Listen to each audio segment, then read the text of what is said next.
Është me ka gjënë, të pak të mediat amerikane që Trumpi sulmon vazhdimisht në raport me shumë të dhëna. Brenda lufta atyre brendshme luftë politike, sepse edhe ata janë të ndarë, pra politikisht.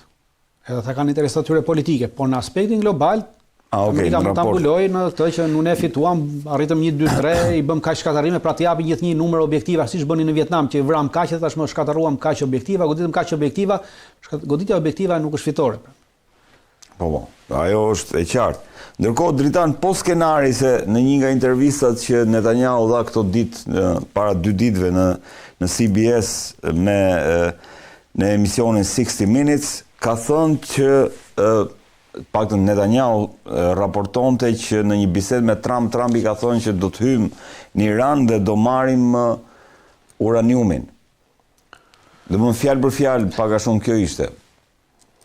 Sepse për Netanyahun nuk mund të pranohet kjo lloj situate, pra që SBA të tërhiqen në atë rastin më të mirë që ti po thua, pa realizuar objektivin e tyre. Në të gjitha rastet, SBA-t nuk do të realizojnë dot asnjë objektiv. Pra, objektiva strategjike mbeten të paralizuar. Në çdo lloj rasti le ta marrim edhe militanti më i madh i kësaj pune, jo i Amerikës, po i Netanyahut dhe i Izraelit, pra i terrorizmit izraelit, edhe militanta më të mëdhenj të terrorizmit izraelit, le të shtrojnë opsionet në tavolinë dhe asnjë opsion nuk i jep atyre rezultatin strategjik ndaj Iranit. Pra nuk ka asnjë rezultat, asnjë fitore ndaj Iranit. Pra nuk bëhet llaf në atë. Pra Netanyahu do të vazhdoj, por kjo që bën Netanyahu, do të kemi që parasysh që këto janë deklarata publike për të bërë gati një mashtrim tjetër, pra një operacion, një veprim tjetër për të thënë që ne e morëm uraniumin ose e bëm diçka tjetër, pra thjesht po bëhet gati një mashtrim. Ne dim ku ndodhet ta Trumpi, nuk do të lejojmë maskën të afrohet aty. Shiko, se ku ndodhet e dim të gjithë, jo vetëm Trumpi, tashmë kemi mësuar të gjithë. Dhe jo vetëm neve që merremi këtë, po edhe njerëzit që na dëgjojnë, edhe gratë shtëpiake që lajnë enët në shtëpi dhe që ndesin televizorin dhe dëgjojnë emisionin për të kaluar kohën gjatë kohës që lajnë, edhe ato tashmë e dinë që gjithë ky uraniumi ndodhet në Isfahan. Pra këtu nuk ka ndonjë gjë që nuk e di askush, edhe e di vetëm Trumpi me Netanyahun. Të thash edhe gratë shtëpiake tashmë e dinë që ndodhet në Isfahan ky uraniumi. Nuk është problem. Problemi është që ky Isfahani është në zemër të Iranit. Dhe u tentua një herë të krijojë një bazë operacionale avancuar për të mundësuar, dhe nuk u arrit, pra ishte një dështim i madh. Nuk ka si kapacitet ta bëjë. Nuk do të tentohet më, po thua që unë besoj dhe uroj që mos ta tentojnë, sepse është humbje jetë njerëzish dhe janë operacione vetvrasëse pas një dalje. Pra nuk mund të ndodhi asgjë. Prandaj po them që deklaratat e tyre nuk kanë asgjë të re në ato që ndodh. Thjesht janë deklarata për të rrequr vëmendjen dhe të merresh me një veprim. Pra, siç po merreni juve që ai tha që ne e dim. Edhe unë po them që e dim të gjithë. Jo, unë duhet që ti peshojmë gjitha opsionet e situatës për ata që na ndjekin, sepse nuk ka të gjithë, prandaj thash, kuptojmë që ka hyrë në një. Prandaj sfidova edhe militantët më të mëdhenj, jo të Amerikës, po të Netanyahut dhe të shtetit terrorist të Izraelit, le t'i vënë të gjitha opsionet tavolinit dhe të shohin. Me forca toksore ti në Iran nuk hyn dot. Se s'ka asnjë kapacitet hysh me forca toksore në Iran. Pra ky është një opsion. Po është një vend i cili aktualisht ka të angazhuar në armë 1 milion veta. Aktualisht i ka 1 milion veta me armë të armatosur, 1 milion veta. Pra ty të duhet minimalja 1 milion ti kesh ti, rreth për t'i futur. Ku janë 1 milion ushtar? Nuk i bën dot as Amerika, edhe as Izraeli bash 1 milion ushtar. Për t'i çuar në kufit e Iranit për të sulmuar. Normalisht që për të sulmuar duhet aspekti 3-1, po ta bëj 1-1. Pra duhet jenë 3 milion këtej nëse. Po ta zëm 1-1. Pra ata i kanë 1 milion çon 1, por ata në momentin që ti çon dhe sulmon me ata, mund t'ja brenda 30 ditëve ata mund të angazhojnë 27 milion. Pra ti ku do t'i gjesh forcat e tua? Aktualisht ata kanë marrë një iniciativë, Irani, që me fillimin e luftës me 28 shkurt, të kësaj luftës së Ramazanit, dhe njerëzit janë angazhuar me deklarata personale, kanë një lloj sistemi ata që të angazhojnë që ti je i gatshëm të japësh jetën për Iranin për të luftuar në rast se fillon lufta, pa do shkosh vullnetar. Dhe deri tash ky numër ka ngritur në 7 milion veta në Iran. Përfshin të ri dhe të moshuar të gjitha moshave. Nuk ka limit moshe, sepse ata në luftën për liri çdo kush mund të bëjë një veprim. Çdo kush mund të bëjë një diçka në luftën për mbrojtjen e vendit. Pra, ata mund të angazhojnë këta 7 milion veta me një herë. Po sikur edhe si kamikaz të angazhojnë këta 7 milion veta. Ty s'të mbetet më askush për të luftuar. Pra opsioni toksor nuk diskutohet. Heqim. Opsioni ajror është i njëjti që ndodhi në 30 ditë. Ti nga ajri mund të sulmosh, mund të dëmtosh, mund të shkatarosh, Nuk arrin nuk asgjë. ndryshon dot gjë, sepse pjesa më e madhe e këtyre gjërave që ti kërkon ti shkatarosh janë nën tokë. Dhe Trump e pranon këtë që ne e dim ku janë dhe po u afron ti marrin. Pse? Sepse ato janë nën tokë. Pra do me thënë që e para kjo tregon që ato nuk janë të shkatarruara siç pretenduan në 2025 që i shkatarruan, pra nuk që kanë shkatarruar, sepse tregon që ato nuk shkatarrohen dot sepse janë nën tokë dhe janë shumë thellë në tokë. Dhe nuk ka bombë sot që të arrijë për të shkatarruar atë tunel që është në atë thellësi. Dhe kur këto janë këtu, pra ti nuk i shkataron, pra çdo lloj bombardimi mund të sjellë dëmtime të tjera në aspektin civil, në aspektin humanitar, por në aspektin ushtarak nuk shkakton dëmtime të tilla që ti të mundet ai të kapitulloj. Dhe vetëm forca ajrore nuk sjell asnjëherë fitore. Kështu që bie dhe opsioni ajror. Edhe opsioni ajror. Atëherë çfarë mbetet? Opsioni diplomatik. Opsioni diplomatik, por që ti të bërish një opsion diplomatik me Iranin, duhet të kalosh nëpërmjet Kinës dhe Rusisë. Dhe po kalon nëpërmjet Kinës dhe Rusisë, atëherë kjo hegemonia amerikane në rajonin e lindjes mesme bie automatikisht. Dhe pothuajse ka rënë, pavarësisht se ne themi, prej fillimit të luftimeve deri më sot, le të dalë një person le të thotë që Amerika ka ndaluar një anije kineze me naftë që të mos marrin naftë në vendet e Gjirit Persik. Asnjë anije kineze deri më sot nuk është ndaluar. Të gjitha anijet kineze vazhdojnë të kalojnë në blokadën edhe të Iranit, edhe të Shtetit Bashkuar të Amerikës. Pra, fuqia jote ushtarake nuk ka ndikuar dot. Hegemonia jote ka rënë në këtë moment, sepse kur vjen një tjetër që pretendon hegemoni si puna jote dhe ai kalon aty ku ti thua unë kam bërë blokadë, atëherë kjo hegemonia jote nuk vlen më. Kjo vlen për shtete si puna ime, si puna e Evropës, për shtete që s'kan vlerë, po kanë rënë, kurse shumë shtete të tjera kanë hyrë në bisedë direkte me Iranin për anijet e tyre. Anijet pakistaneze kanë kaluar. Dje ka kaluar një anije pakistaneze nisur nga Katari. Është lejuar të kaloj nga Irani dhe ka kaluar edhe blokadën amerikane dhe ka vajtur në Pakistan me naftë. Pra në këtë moment të është rënuar pushteti hegemonist në këtë aspekt. Do shkosh te diplomacia. Pra do shkosh te diplomacia, je detyruar të merresh vesh me këta që i ke kundërshtar. Por normalisht që të merresh vesh me ta, ata kanë kushtet e tyre. Dhe ky kusht i tyre ta cënon ty këtë hegemonin. Dhe do vim në një pikë që këto mbeten superfuqi. Pra Amerika mbetet superfuqi. Por ama nuk mundet më të diktoj. Po jo supremaci, superfuqi po jo supremaci më. Pra humbet supremacia. Ti mbetesh superfuqi, siç po bëhet Kina superfuqi, siç është Rusia fuqi, se nuk është superfuqi, dhe atëherë ti do duhet që të hysh në garë me secilën nga këto fuqi për të kontrolluar diçka dhe i vetëm do të biesh patjetër në këto kurthet që po të ngrihen. Dritan, nëse nisemi nga 7 tetori, dita kur le të themi Hamas bëri atë sulm mbi Izraelin dhe mbi sepse duhet të themi që këtu nisi është edhe një deklaratë e Netanyahu që thotë që ditën e dytë pas atij sulmi kemi menduar dhe kemi vendosur për të ndryshuar të gjithë lindjen e mesme. Si e vlerëson deri tani këtë iniciativë apo këtë plan apo këtë projekt që Netanyahu ka iniciuar pas asaj dite? Në raport me lindjen e mesme, duke qenë se Netanyahu përfaqëson ato që themi një nga Netanyahu shtetet jo më është një kryekriminal. Afër Është një person i akuzuar për krime lufte. Pra nuk është një kryekriminal. Është në rangun e Miloševićit, është njësoj, nuk ka asnjë ndryshim nga Miloševići Netanyahu. Pra mos e bëni sikur ky është se po ishte në rangun e Shtetit Bashkuar të Amerikës je burr i ndershëm. Jo, është aleati kryesor i Shtetit Bashkuar të Amerikës. Ka pasur aleat me qindra kriminal luftore. Se Amerika ka vetëm interese, nuk ka problem, nuk ka çështje morale Amerika, nuk ka pasur ndonjë probleme morali. Pra nuk është pushtet i moral që më. Jo, nuk e lidh, nuk e legjitimoj për faktin se, po thjesht po them që ka patur një plan për të ndryshuar lindjen e mesme. Nuk ka pasur asnjë plan për të ndryshuar lindjen e mesme. I vetmi plan që izraelitët kanë të bëjnë Izraelin e madh. Dhe këtë e kanë pasur plan që në vitin 1948 dhe nuk e bëri Netanyahu tashmë. Ajo çfarë Netanyahu po do të marrë. Netanyahu i ka dalë jashtë çdo gjëje, sepse ky plani për ndryshimin e lindjes mesme që kanë nisur që në 48-ën për bërjen e Izraelit të madh. Këtë plan e prishi Hamasi, nisi e prishjen e Hamasit, Hamasi nisi prishjen e këtij plani me 7 tetor. Pse? Sepse gjithë plani ishte që Izraeli të bënte këto marrëveshjet abrahimike, të cilat i nisi Trumpi në vitin 2020, nëse e mbani mend. Po, kjo Dhe me marrëveshjet abrahamike do të jepte mundësi që Izraeli të njihej nga gjitha shtetet arabe, të vendoste lidhje marrëveshjet diplomatike. abrahamike dritan për ata që na dëgjojnë se ne shpesh e komentojmë, po duhet edhe ta përsërisim për ata. Për të bërë marrëveshjet abrahamike do të thotë që Izraeli Izraeli të njihej ligjërisht, pra të binte ajo që ka qenë që është vendosur në kartën e Kartumit, në Kartum në 1973, vendet arabe janë mbledhur dhe kanë vendosur 3 jo për Izraelin: jo njohje, jo marrëdhënie,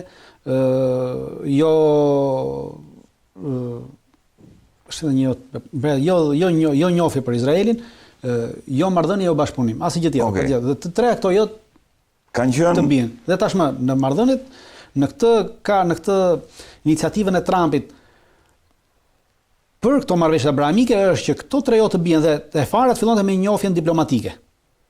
Pra të njihej shtetet arabe të njihnin të drejtën e Izraelit për të ekzistuar si shtet, sepse nuk e njohin këtë të drejtë. E dyta të kalonte në marrëdhënie diplomatike, pra në vendosjen e marrëdhënieve diplomatike, dhe treta në vendosjen e marrëdhënieve tregtare. Pra në normalizimin e çdo lloj marrëdhënie në këtë aspekt. Dhe veprimi i Hamasit i dogji këto. E para që ishte Arabia Saudite ishte në bisedime për ta njohur Izraelin, për të vendosur një lloj marrëdhënie. Dhe veprimi i Hamasit në këtë moment, i mbështetur nga Hezbollahu dhe nga Irani dhe nga Huthët, e prishi këto marrëdhënie, këto akorde abrahamike. Dhe sot nuk flitet më për akorde abrahamike. Kjo është e vërtet. Kjo është e vërtet, një nga pasojat e kësaj është kjo është kryesorja. Nuk kemi më akorde abrahamike. Pikërisht, dhe prisha këtyre akordeve abrahamike, kjo solli ndryshimin e lindjes mesme. Pra ndryshimin e lindjes mesme po e bëjnë Irani, Hezbollahu, Houthi, Hamasi, Kina, Rusia, që qëndruan mbrapa këtyre. Nuk po e bën Netanyahu. Netanyahu po do ta shesi të sikur po e bën ajo. Netanyahu do të shesi diçka që i ka ikur për duarsh, po do thotë që e ka mund. Sepse e ka ndërtuar këtë narrativ dritan në raport me faktin që kemi eliminuar Hamasin, thotë. Jo se ka eliminuar Hamasin. Netanyahu eliminuam, ndryshuam situatën në Siri, Hezbollahun e kemi nën kontroll, Houthi gjithashtu. Kjo është ajo që kemi fituar 6 luftra, thotë Netanyahu. Se edhe ky ka filluar të kopjoj Trumpin, pra problemi këtyre është që këta janë në atë aspektin shpif se diçka do të mbetet. Kjo është niveli i Izraelit dhe i Netanyahut, i këtij kriminalit luftës.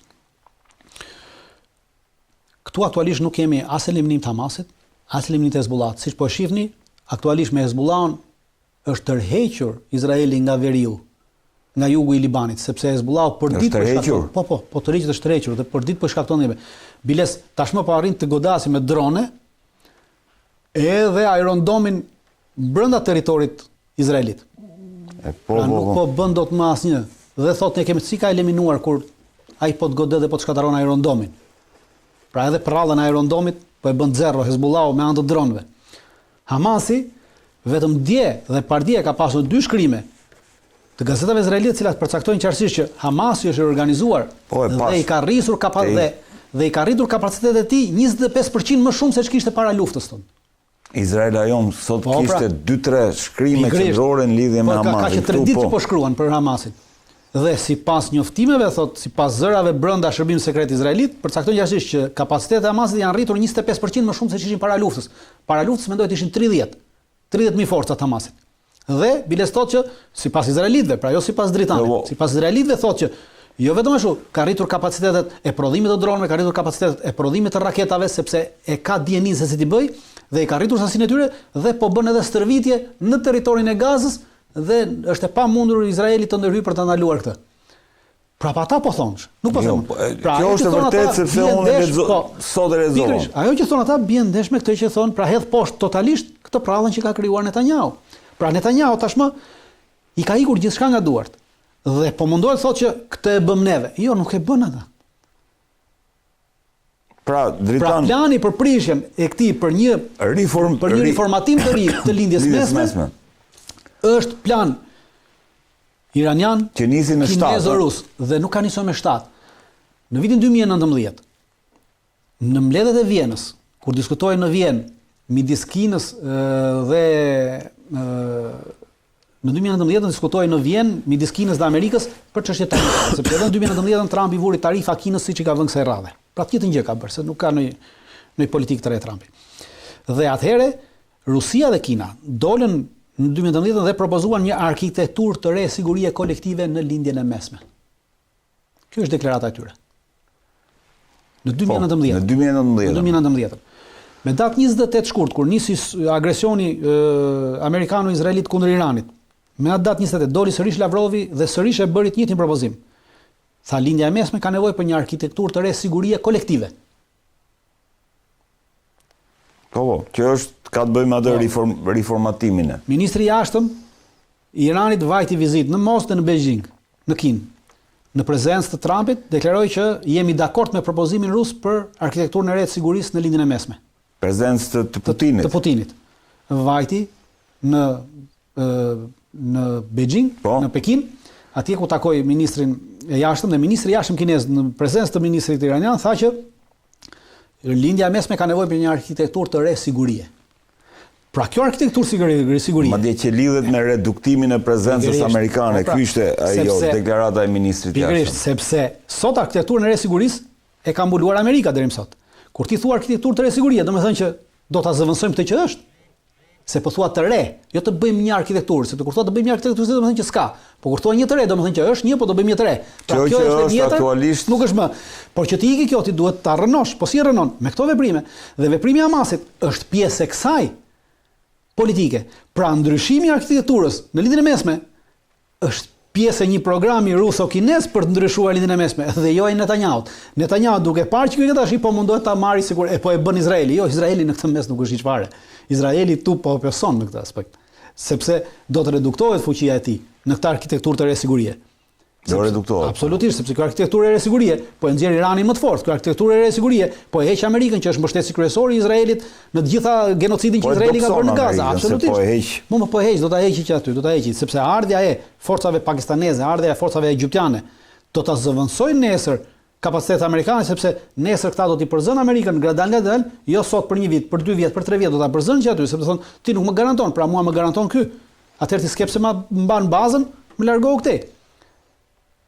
Pra kjo do të vi, rënimi nuk do të vi brenda natës. Rënimi është kronik në këtë aspekt dhe ka nisur në shtator të 2023-shit.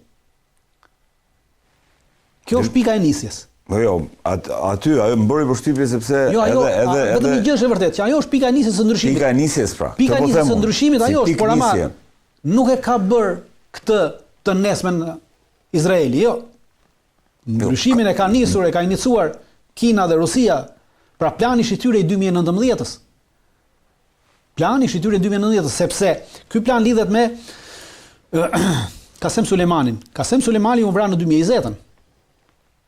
Po, nga Trump. Qasem Sulejmani ishte ai që organizoi Hamasin, Houthët dhe Hezbollahun. Aksin e rezistencës. Për këtë arsye, dhe ishte pjesë e kësaj. Pra ai ishte komandanti operacional i kësaj pune.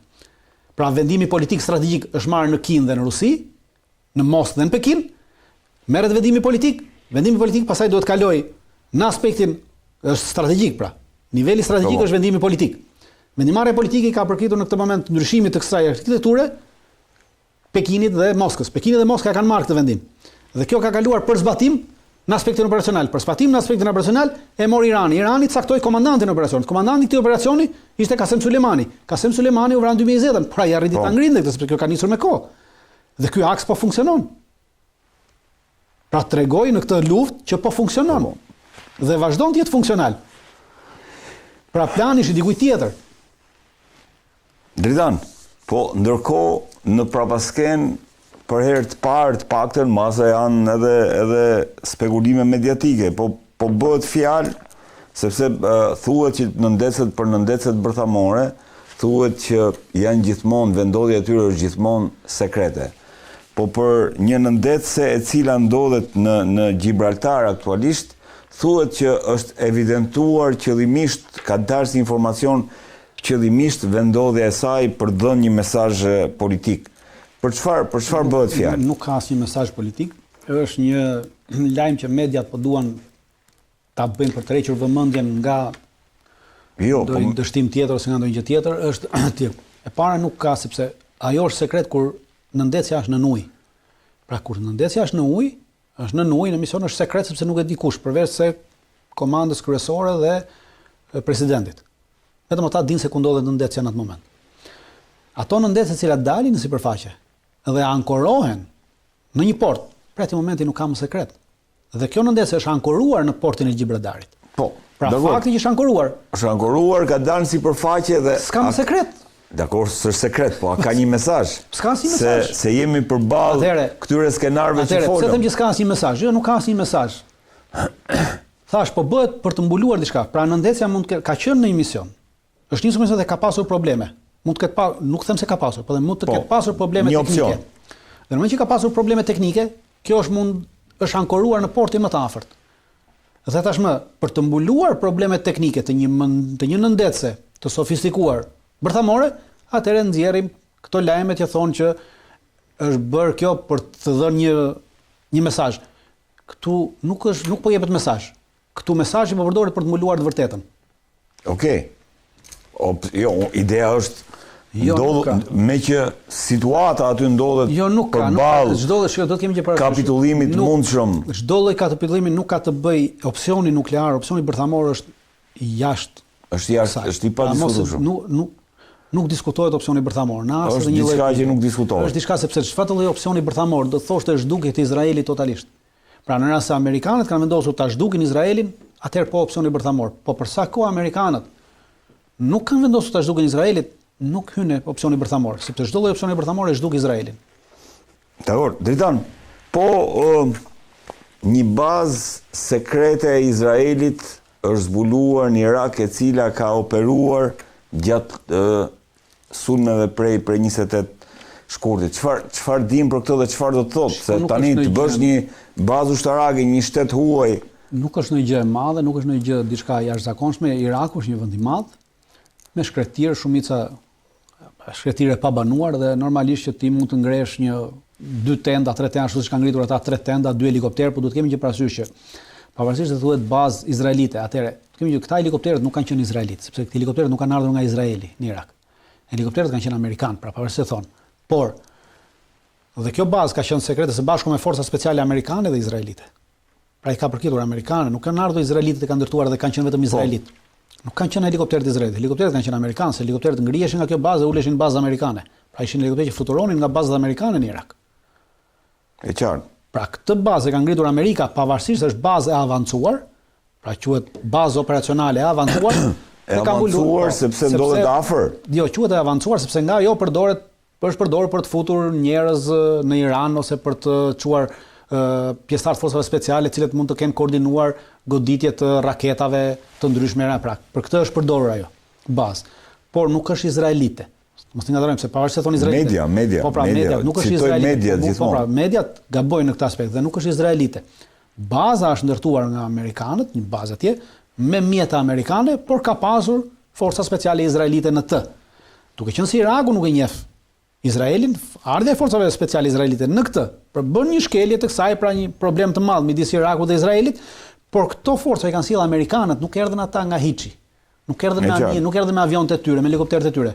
Pra ata kanë hyrë si ushtarak amerikanë në territorin e Irakut, në bazat amerikane, dhe pra aty pastaj janë vendosur po me mjete amerikane në këtë bazë të avancuar të bërë në shkretir.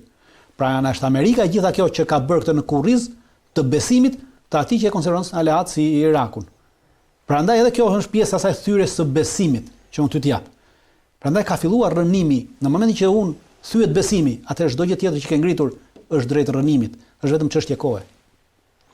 Dritan, ndërkohë është vendosur në datë 13 presidenti, domethënë nesër presidenti Trump do të jetë në Kinë. Gjithë po flasin për një mundësi që 2 përfaqësuesit e 2 vendeve më të mëdha të botës të vullosin edhe mënyrën se si do përfundojë lufta. Nisur edhe nga një postim i yti në Facebook, po plus edhe ai trekëndshi gjeostrategjik që ti e risolle sërish në emision, do doja dija si e vlerëson këtë vizitë, çfarë do të prodhojë, sepse The Economist mbase gabohen, por ose Izraela jom, se na janë bërë këto mediat cilat i citojmë shpesh, thotë që atje mund të diskutohet që që Kina të lër Iranin për Tajvanin, po e them kështu në terma të thjesht. Si e vlerëson këtë takim, çfarë mund të diskutohet dhe a do jetë në tavolinë kjo arkitektura e re e lindjes mesme? Le ta nisim nga fundi. Arkitektura e lindjes mesme nuk ka të bëjë me atë çfarë vendos Amerika. Pra, arkitektura e lindjes mesme është një projekt i bërë nga kryesisht Kina dhe Izraela joni pas ka qenë. Kina dhe Rusia. Dhe këtu Amerika është jashtë kësaj. Pra nuk është llogaritet si ajo arkitektura e vjetër që duhet zhvendosur që këtu. Vizita e Trumpit, Trumpi po shkon për të bërë negociata. Kinezët nuk do të bëjnë negociata. Pra këtu është e gjithë ndëllimi i kësaj gjëje. Trumpi po përgatitet që të bëjë negociat. Kinezët nuk do të bëjnë negociat. Do ta dëgjojnë, do të buzëqeshin, do të japin dorën. Kinezët po hyn në këtë dhomë, pra Trumpi do hyjë në dhomën e bisedimit për të biseduar, për të negociuar tarifa etj. Kinezët po hyn si vëzhgues. Dhe ky takim është i takimi asaj që ti shkon te rroba qepsit për të marrë masat e kostumit. Dhe në këtë dhomë